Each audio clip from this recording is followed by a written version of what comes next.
هو في ايه وايه اللي بيحصل يا جدعان؟ يعني من صفقه كوتيسا لصفقه راؤول اسكندر. يعني خلاص سيبنا دلوقتي صفقه كوتيسا خلاص ركناها على الرف، ودلوقتي ماسكين في صفقه راؤول كوتيسا. طبعا اللاعب النمساوي اللي الاهلي بيتكلم عليه واللي الدنيا كلها بتتكلم عليه دلوقتي، وبيقولوا خلاص قريب جدا جدا جدا الصفقه الخامسه للاهلي هتتحسم. احنا طالعين النهارده ان شاء الله في الفيديو ده وهنعرفكم كل التفاصيل عن كل الاخبار دي كلها، بس كمل معايا لحد اخر جزئيه في الفيديو علشان تعرف التفاصيل اللي الاهلي بيخلص او الصفقات اللي الاهلي بيخلص فيها حاليا دلوقتي. خلينا بس نخش كده على خبر يعني هو اللي مدربك الدنيا دلوقتي على السوشيال ميديا، وهو طبعا تيشيرت نادي الزمالك اللي اتعرض على في معرض ازياء. واحده لابساه كده ومقطع من هنا، اوريكم الصوره دلوقتي قدامكم وتشوفوها.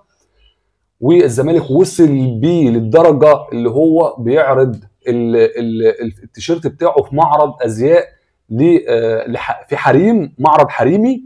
فعشان كده مقطعين التيشيرت يعني وكده، علشان خاطر البيزنس وعشان خاطر الفلوس، عشان ما فيش فلوس خالص في نادي الزمالك. ان شاء الله كل ده هنعرفه في اخر الجزئيه. بسم الله والسلام عليكم ورحمه الله وبركاته. حلقه جديده من تايم الاهلي على اليوتيوب، وان شاء الله تكون حلقه مميزه عليكم كاهلاويه. واحنا النهارده مش طالعين عشان خاطر نشمت في اي حد من الزمالك، احنا طالعين نقول اللي بنشوفه واللي احنا شفناه، فاحنا بنعرضه برضه للناس والناس كلها تبقى في الصوره.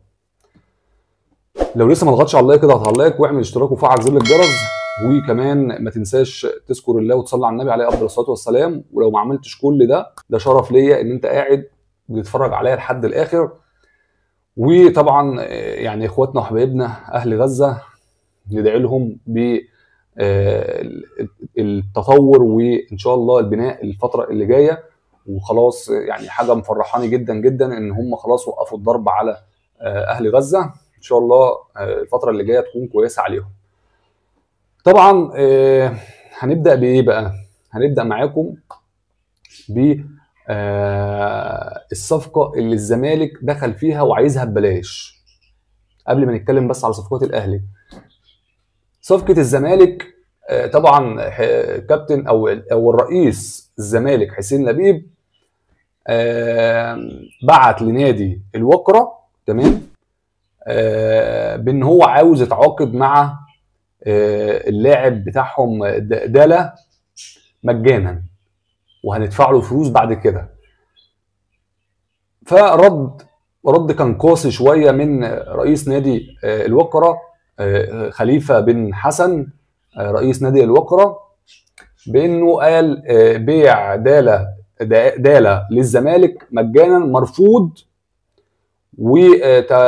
ولكن لو الكابتن محمود الخطيب قالها بنفس الطريقه كده وقالها بنفس اللي انا بقوله لكم ده، وطبعا كل الناس بتتكلم في النقطه ديت، قال ولكن الكابتن محمود الخطيب لو اراد ان هو عايز اللاعب مجانا يعني هنوافق على طول ان نديه للاهلي يعني وكده. هي حته برضو ان هو ايه، ما هو غريبه ان انا راح اجيب لاعب وهاخده مجانا عشان خاطر ما معيش فلوس دلوقتي وهدفع لك بعدين. فدي طريقه مستفزه. فعشان كده هو رد عليه خليفه بن حسن بالطريقه دي، اللي هو مش هيديني الاهلي مجانا طبعا. فهو يعني بيتريق عليه بنفس اللي هو بيقوله. يعني انا دلوقتي واخد اللاعب ببلاش، فانت فرئيس النادي على طول رد عليه وقال له ان ما عنديش، ولو الاهلي طلبه هديهوله ببلاش. فطبعا دي نقطه اللاعب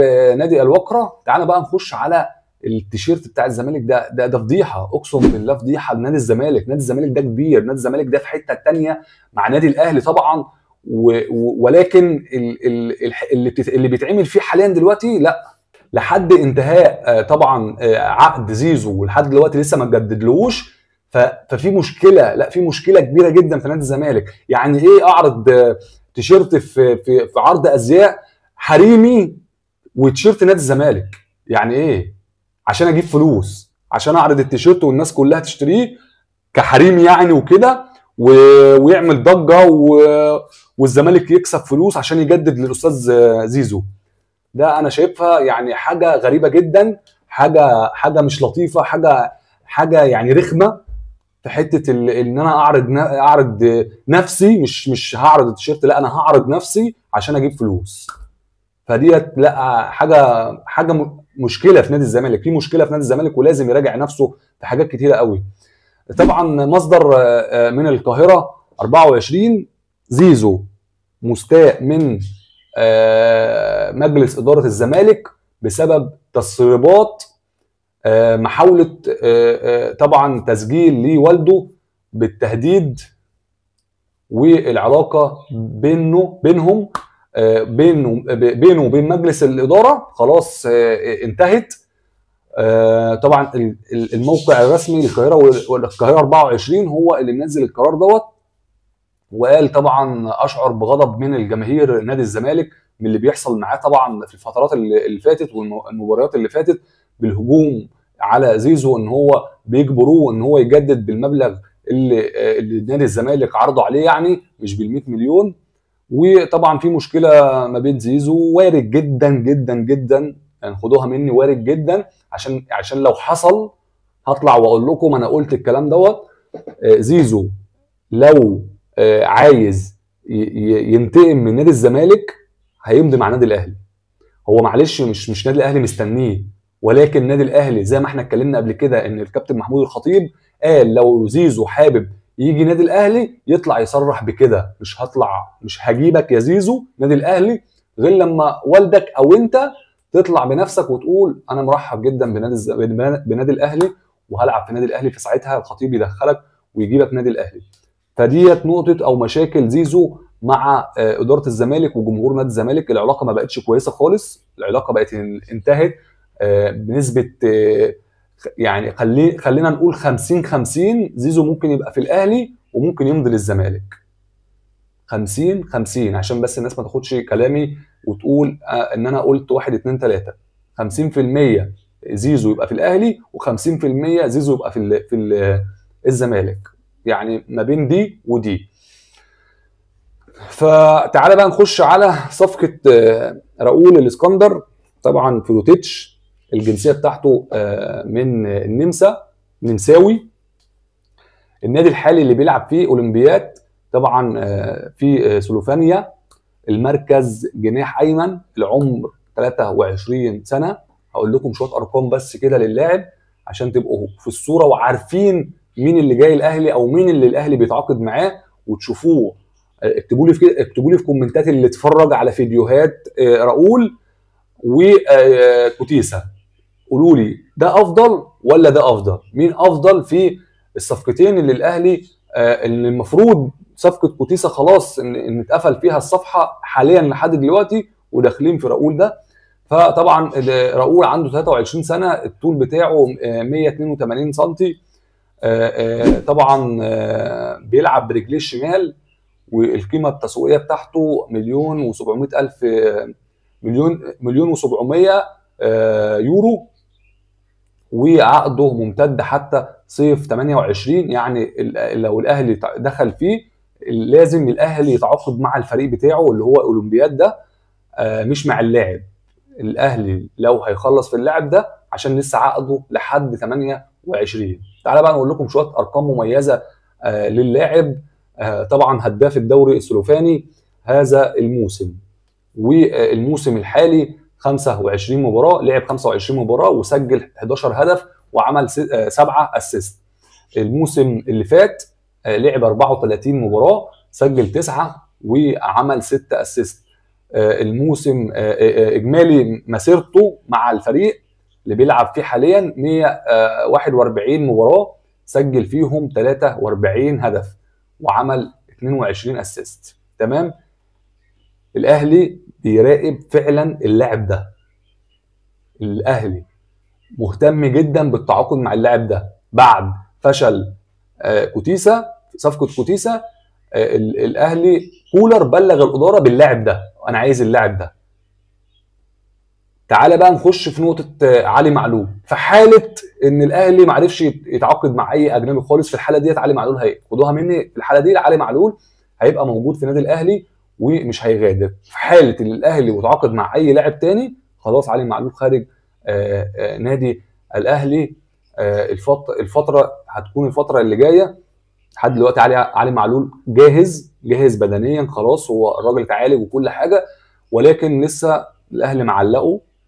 كان طلعت تصريحات من يومين او 3 ايام، وقالوا ان الوكيل بتاعه طلع وقال تصريحات، وفعلا قال كده، واللاعب سافر تونس والكلام ده، ولكن الاهلي لا ما سفرلوش تونس. ومحمود الخطيب لحد دلوقتي متمسك باللاعب جدا جدا جدا جدا، قالك مش طلع علي معلول بالطريقه دي يعني. ولو في حاجه، لو في صفقه داخله نادي الاهلي الفتره اللي جايه قبل ما الكود يقفل، هيكون في حل مرضي جدا جدا جدا لعلي معلول من الكابتن محمود الخطيب.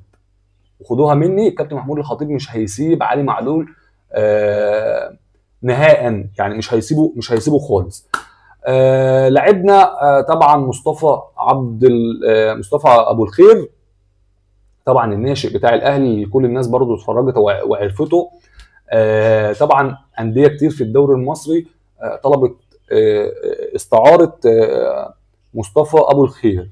مين بقى الانديه؟ نادي بتروجيت وحرس الحدود والجونه والمحله وغزل المحله وسموحه قدموا عرض رسمي لنادي الاهلي لضم مصطفى ابو الخير على سبيل الاعاره. انا من رايي ان الاهلي يطلعه، لو الكولر مش هيديله فرصه فالاهلي يطلعه عشان يتشاف زيه زي اللعيبه اللي احنا طلعناهم وشفناهم، بدل ما نبيعه وعقده يخلص رخر ويمشي والكلام ده. فان شاء الله يعني صفقه راؤول ديت تبقى موجوده في الاهلي. نتمنى صفقه كوتيسا لو الاهلي هيخش فيها تاني، نتمنى برضو. فان شاء الله الفتره اللي جايه هتكون خير على النادي الاهلي. انا خلاص المفروض ان انا خلصت الحلقه ديت، ان شاء الله انتظرونا في حلقه بكره،